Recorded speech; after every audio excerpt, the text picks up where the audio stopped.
Hello everyone, this is Mukul once again welcome you all to the channel mathematics. एक बार फिर से आप सभी का बहुत बहुत स्वागत है आपके अपने यूट्यूब चैनल मैथमेटिक्स में, जिसमें आज की इस वीडियो में स्टूडेंट हम देखने जा रहे हैं आपकी क्लास 8 मैथमेटिक्स एनसीईआरटी आपकी एक्सरसाइज 3.3 का क्वेश्चन नंबर 8 को हम यहाँ पर इस वीडियो में कंप्लीटली डिस्कस करने वाले हैं। ठीक है, इससे पहले ऑलरेडी हम क्वेश्चन नंबर 7 तक डिस्कस कर चुके हैं, कंप्लीट कर चुके हैं, उन्हें समझ चुके हैं। अगर आपने उन क्वेश्चन को नहीं देखा तो सबसे पहले उन क्वेश्चन को देखिएगा आप, ताकि ये क्वेश्चन आपको इजीली समझ में आ जाए, है ना। तो अभी हम यहाँ पे देखते हैं क्वेश्चन क्या कह रहा है, उसकी मीनिंग को अंडरस्टैंड करने के बाद में आपको दो पार्ट इस क्वेश्चन में देखने को मिलेंगे, जो कि हम यहाँ पर 1 बाय 1 सोल्व करेंगे। इससे पहले हम हेडिंग में देखते हैं कि क्या लिखा हुआ है। ठीक है, तो the following figures RUNS, runs नहीं पढ़ना है, इसको क्या पढ़ेंगे हम, RUNS।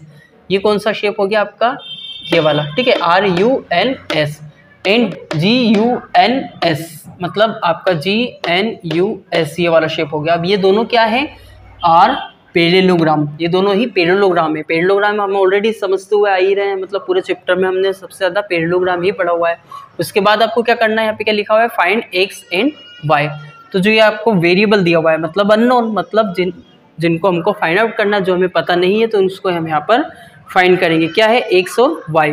यहाँ पर कहाँ है x, ये x है और ये y है, तो इनकी वैल्यू आपको यहाँ पर फाइंड आउट करना है। ठीक है, so now let's start to solve the sum. पहले हम यहाँ पर फर्स्ट पार्ट को सोल्व करेंगे।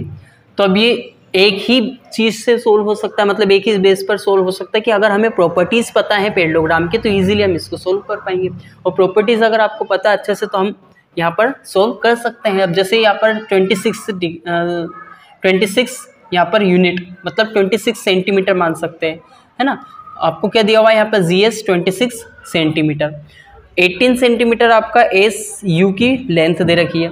GN कितना दे रखा है, 3x दिया हुआ है। यहाँ पे 3y-1 दिया हुआ है NU। ठीक है, तो अब हम यहाँ पे कौन सी प्रॉपर्टी यूज़ कर सकते हैं जिसकी मदद से हमारी यहाँ पर वैल्यू ऑफ x और वैल्यू ऑफ y हमें यहाँ पे पता चल जाए।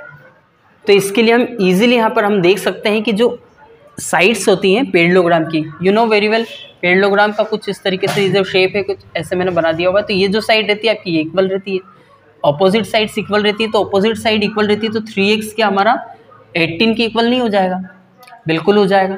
26 हमारा 3y-1 के इक्वल हो जाएगा। तो हम यहाँ पर क्या करेंगे, x की वैल्यू फाइंड आउट करने के लिए पहले 3x इक्वल टू 18 कर देंगे, और ये हमें मेंशन भी करना होगा कि हमें ये किस बेस पर किया है।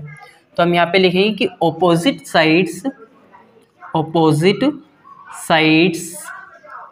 Are equal in parallelogram. ये मैंने शॉर्ट फॉर्म में लिखा हुआ है, आपको है ना पूरा लिखना है। पैरेललोग्राम की स्पेलिंग यहाँ से आप देख सकते हो, आपके क्वेश्चन में है ना लिखी हुई है। अब यहाँ से हम x की वैल्यू कैसे फाइंड आउट कर सकते हैं, जो ये 3 दे रखा है, इस 3 को हम राइट हैंड साइड पर ट्रांसफ़र करेंगे। अब ये प्लस का है या माइनस का है, या मल्टीप्लिकेशन में डिवीज़न में, ये हमारा मल्टीप्लिकेशन में, तो राइट हैंड साइड पर जाएगा तो डिवीज़न में हो जाएगा। अब जब डिवीज़न में हुआ तो यहाँ पर हमारा 3 से हम इसको डिवाइड कर देंगे, किसको, 18 को। तो 3×6 कितना आ जाएगा, 18। तो x की जो वैल्यू आ रही है वो कितनी आ रही है, 6 आ रही है। तो हमने यहाँ पे x की, यानी कि एक वेरिएबल की वैल्यू यहाँ पर हमने फाइंड आउट कर ली हुई है। अब हम क्या करेंगे, यहाँ पर y की वैल्यू भी फाइंड आउट करनी है, तो y की भी कुछ इसी प्रॉपर्टी से हमारे यहाँ पर फाइंड आउट हो जाएगी, है ना।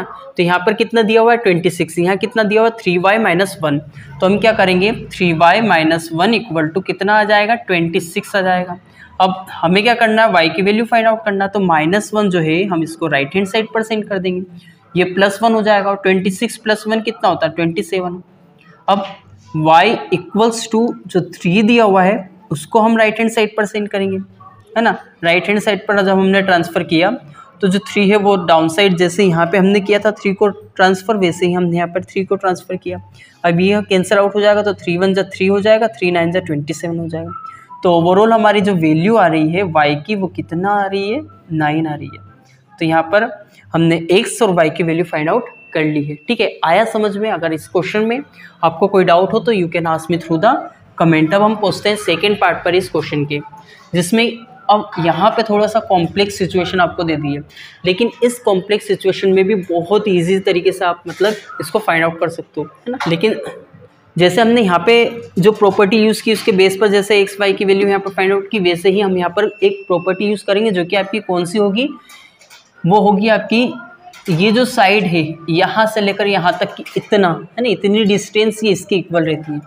अब आप पूछोगे कैसे सर, ये इसलिए इक्वल रहती है क्योंकि पैरेललोग्राम में जब भी हम डायगोनल्स, सॉरी मैंने ये पैरेललोग्राम, ठीक है, मतलब इसकी जो साइड्स रहती हैं है ना, ये थोड़ी बेंड रहती है, तो ये पैरेललोग्राम हुआ। अगर इसमें हम डायगोनल ड्रॉ करते हैं तो ये जो डायगोनल होता है ये bisect each other. Bisect each other का मतलब ये दो टुकड़ों में बराबर हिस्सों में बढ़ जाती है, यहाँ से लेकर यहाँ तक, और मतलब यहाँ से लेकर तो यहाँ तक और यहाँ से लेकर यहाँ तक, ये दोनों पार्ट इक्वल रहते हैं। और जैसे ये दोनों इक्वल रहते हैं वैसे ही ये दोनों पार्ट भी इक्वल रहते हैं, मतलब यहाँ से लेकर यहाँ तक की लाइन और यहाँ से लेकर यहाँ तक की इक्वल रहते हैं। ये सभी आपस में इक्वल नहीं रहते हैं, सिर्फ ये और ये दोनों आपस में इक्वल है, और ये जैसे अगर यहाँ पर ये 5 सेंटीमीटर है तो ये भी 5 होगा, ये 10 है तो ये भी 10 होगा, ए से इक्वल होता है ना। तो ये हमारी प्रॉपर्टी यहाँ पर हम ये यूज़ कर सकते हैं। अब लिखेंगे कैसे यहाँ पे, पहले तो हम यहाँ लिख लेते हैं 20 = y+7, और ये किस प्रॉपर्टी के बेस पर हम यहाँ पर ये कर रहे हैं, ये होगा हमारा डायगोनल्स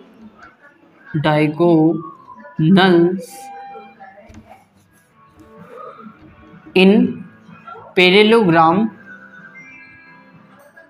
बाइसेक्ट ईच अदर। ठीक है, बाइसेक्ट ईच अदर का मतलब होता है इक्वल पार्ट में वो डिवाइड करते हैं। और अब हम यहाँ पर y की वैल्यू फाइंड आउट कर सकते हैं। y की वैल्यू फाइंड आउट कैसे करेंगे, 7 को लेफ्ट हैंड साइड पर सेंड करेंगे है ना, तो लेफ्ट हैंड साइड पर आ जाएगा, तो ये हमारा हो जाएगा कितना 13। क्यों होगा, क्योंकि ये प्लस का था, यहाँ पे आने के बाद माइनस का हो जाएगा। ये हमारी y की वैल्यू फाइंड आउट हो चुकी है 13। अब हमें क्या करना है, ये हमारा 13 हो जाएगा, जो y दिया हुआ है यहाँ पर है ना, ये y की वैल्यू हमने फाइंड आउट कर ली हुई है। अब ये y की वैल्यू यहाँ पर हम रख सकते हैं, तो x+13 हो जाएगा ना, x+13 = 16, x+ y = पहले हम 16 रखते हैं। ठीक है, अब y की वैल्यू हमें पता है, y की वैल्यू 13 है तो 13 रख दी, यहाँ पे 16 आ गया। अब क्या करेंगे, यहाँ पर जो 13 दिया हुआ है उसको हम राइट हैंड साइड पर ट्रांसफ़र कर लेंगे। अब ये किस बेस पर किया ये भी हमें लिखना होगा वापस, जो कि सेम लाइन आ जाएगी आपकी। ओके, सेम लाइन कौन सी, diagonals in parallelogram bisect each other.